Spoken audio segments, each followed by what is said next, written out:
Hello everyone, Michelle here from the Creative Cove. Thanks for joining me today. I am working on building up a Christmas journal. I did it a little backwards. I started with some accessories and doodads, and eventually I will build an actual book for it. But I'm having so much fun with these little snippet pieces and the dangles and things I've made in the last Christmas video. In this one, I wanted to show you how I mass make these little snippets, I guess they would be called, though they're not finished snippets. They're just kind of mini masterboards, I guess you could call them. But I feed them all through the sewing machine at the same time. And you can obviously add a little Christmas paper to them, depending on what journal you're building on. So basically today is kind of using up some scraps. I've got a mountain of scraps that I have been building over the last week or so, or a couple of weeks. And I just making these two little ruffle pieces and some snippets today, are mass making little journal pieces. I don't even know what they're called. I just have fun gluing paper together. So this little ruffle, I like to glue on the side here. I haven't made these before, but like I said, I'm using up some scraps, and I thought I will fold some paper accordion style, run it through the sewing machine, and see what happens. And I quite like them. I think they're really cute. And as I sew them through the machine, I throw in some ribbon and sew that on too. I finally did a couple of little dangles on those tabs that I showed you before. If you're interested in seeing how I make these, leave a comment in the video below, in the comment section below, and I will film it for you then.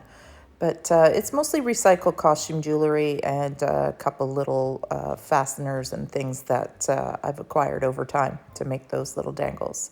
So here are my scraps. I have my pile of neutrals with texture, and I have my piles of plain neutrals. And you can see I have too many. Once these baskets get full, and they're not huge baskets, but it'd be amazed how much paper they hold.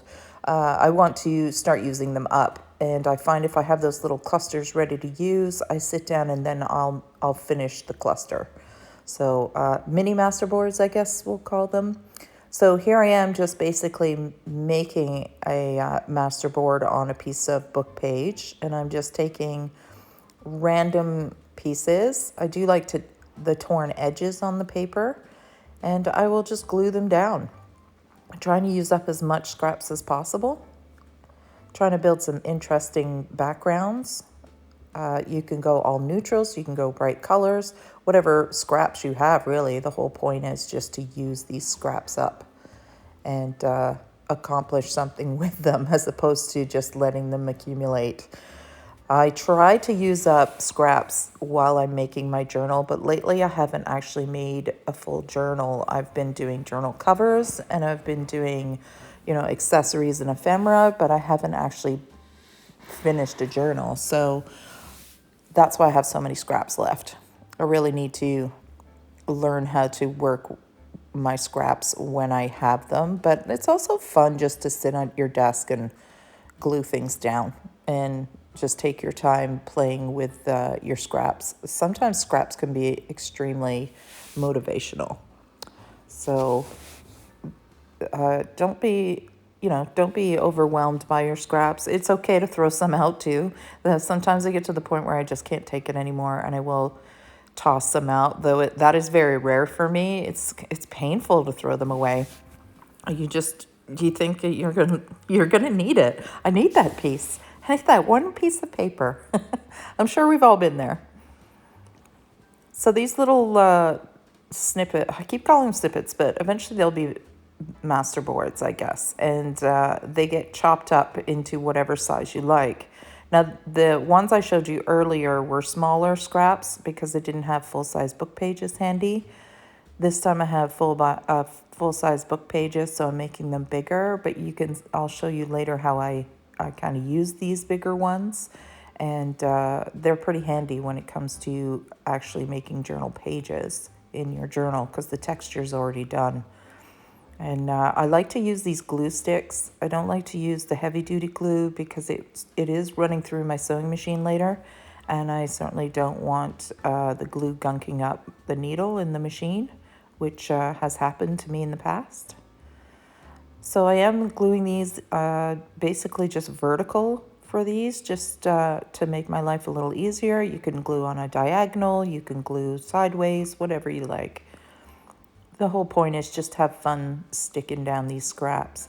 I made 3 of these in this video and I barely scratched the surface of my scraps. So you can see you can make a lot of these, but they are handy. I cut them up and I keep them, well, I'll show you how I keep them because they're kind of folded on themselves because I just run them through the machine like a quilt. You know how you sew the next square and the next square together, the little triangles, and you don't even stop the thread, you just keep running the machine. That's basically what we're doing today. And I really like that because one, it saves a lot of thread, and 2, you can just have fun wiggling your papers through your machine and making little patterns with the thread. I just have a yellow thread in my machine right now, so it doesn't even match, but it's okay. To me, it just adds to the character. And just keep layering up these papers, just grabbing some ones with texture and some plain, letting some of the book page maybe pop through in a few spots. You can see I'm not making a huge effort to glue these down super well. I will be running them through the machine, and when I go to use them, I'll make sure that they are adhered. So here I'm going to start making those little ruffles. I'm not sure what people call them in the journaling world. I'm sure you've seen something like this before.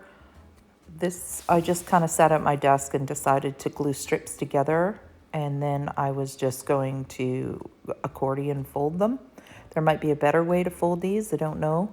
This is just what came to my mind while I was playing with my scraps, and I really liked the end result, so I thought I'd share it.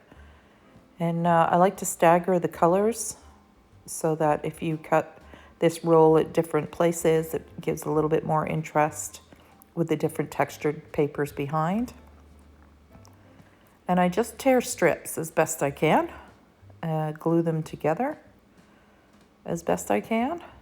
And kind of quick motion here. I'm not spending hours doing this, just kind of gluing down some pieces that I have. And it's amazing how fast you can accumulate scraps, my goodness. But you know, I just love touching paper, so scraps don't stress me out. They eventually do, I'm lying. They eventually get to be too many where I feel a little overwhelmed and I've got to do something like this video where I've had quite a few and it's time to use them up. So I'll just do one more row here and then I'll show you how I fold them. Usually I bring the paper as I'm folding to the bottom of the desk. It's a little bit easier when you're working at the edge of the desk because you can flip the paper up. But you'll see in this video, because of where the camera is mounted, I can't do that, so it's a little bit harder to fold. But it's just an accordion fold, so you're basically tucking it under itself.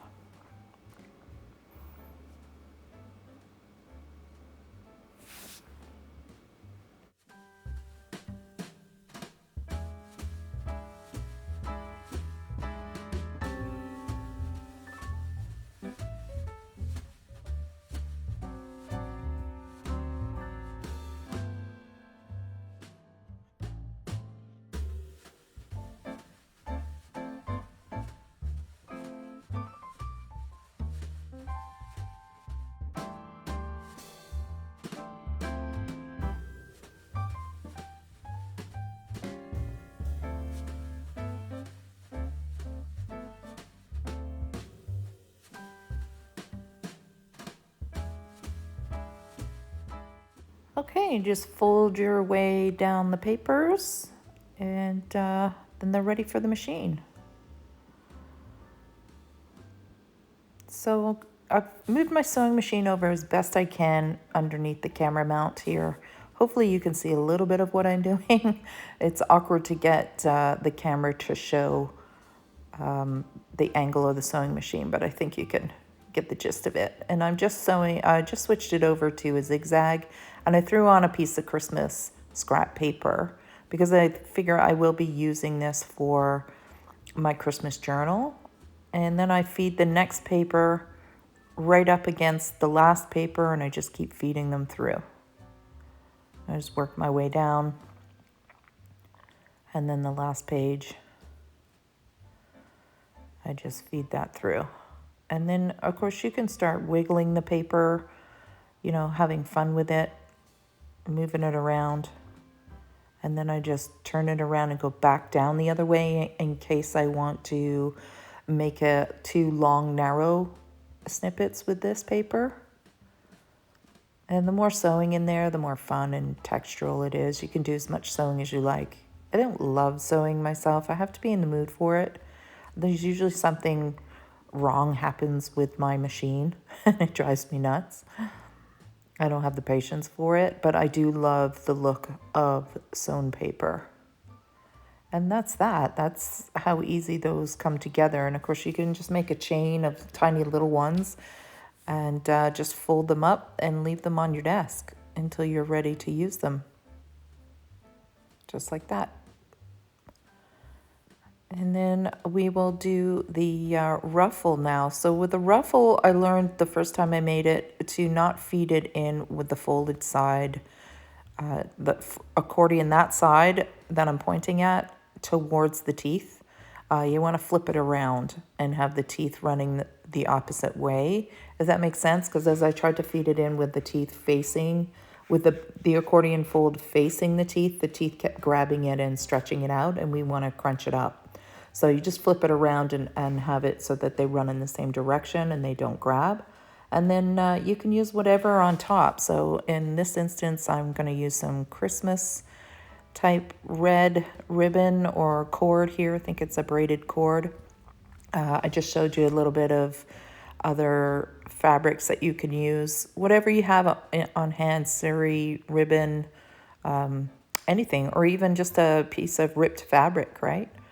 So you just, as you're feeding it in, you want to make sure you pay attention to those little accordion folds, because the first time I sewed one, I wasn't paying attention and I basically sewed it all flat. So you just want to make sure you feed it in the machine the same way you've spent the time folding it, and it makes these cute little ruffles. So I had to edit here because my machine ran out of thread. As I was saying, because that was something going on with my sewing machine. But you can see it's just sewn right down, and it's really simple and cute. So this time I'm going to feed it in with no material so that I have a neutral little accordion ruffle that I can use throughout other journals. And it's much easier to sew the second row because it's already folded. That's why I glue so many pages together. I mean, you could glue a whole page across in these little ruffles and just cut them up. And then you have several done all at once. So in this case, I want to tear them. The first row I cut, and I found that the edge was just too neat and tidy for me. So this time I wanted to rip them. And the more you touch them and ink them, the more ruffly they get. So there could be another way of folding these where they ruffle a little bit more, but I don't want them too thick. I don't want them, causing too much of a thickness in my journals. I just wanted that fun little sewn texture. While I was looking for thread to refill my bobbin there, I found this antique lace with my threads, and I thought maybe I can try just giving this a little ruffle and just feeding it through my machine. Hopefully not sewing my fingers. And I think it turned out really cute, actually.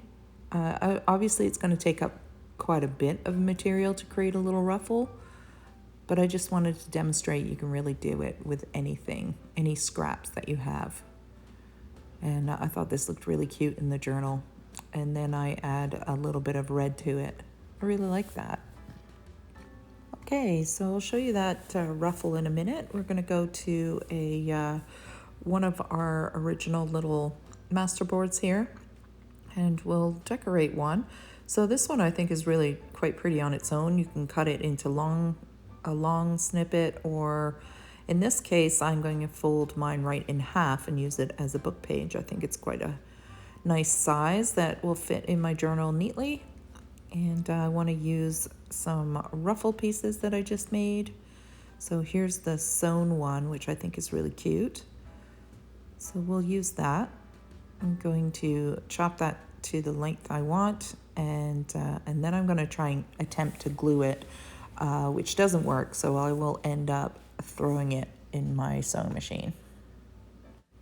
Okay, so there it is sewn in. I just put a piece of red ribbon over top.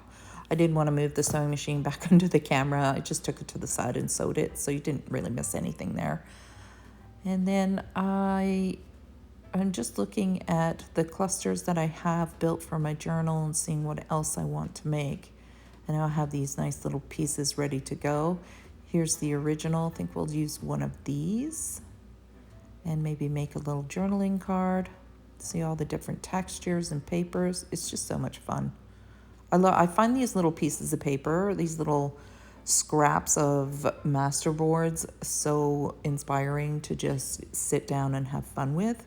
I hope these inspire you to make little creations of your own with your scraps.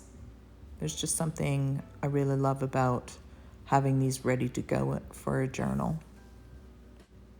So I'm just going to round the corners, kind of get a feel for what I'm playing with here. So sometimes when you're gluing these together, they can get a little thin. In this case, the sewing machine even ripped through that old book page. So I've decided I should probably reinforce it a little bit with some paper of some kind. So I think I use a Christmas paper scrap, and we'll just do a little reinforcement here.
So there we go, just a little finished tag with a little bit of antique lace on there and our little glued textured paper slash masterboard underneath. And I really like it. I think it's a really cute little addition to the Christmas journal I'm building. I hope this video gives you some ideas. Let me know if you do want to learn how to make those dangles. They're pretty simple to make, but you do need specific kind of materials, and I can go over that with you if you like. But they're really fun to make these journals and use up as many scraps as you possibly can. Inking that ruffle just kind of makes it pop a little, and I've decided to use it as a little tuck spot as well for one of my little sketches. So I hope you enjoyed that today, guys. I hope it inspires you. Please let me know in the comments if it did, and if you plan on making some of these, or maybe you have already. Maybe you have a better way of folding the paper. Please share for our little community here. I'm more than happy to share ideas on this platform. That's the whole reason I do it. So have a wonderful day, and thank you so much for stopping by the Creative Cove. Have a fun time making all these cute little bits and pieces. Have a great day, everyone. Bye.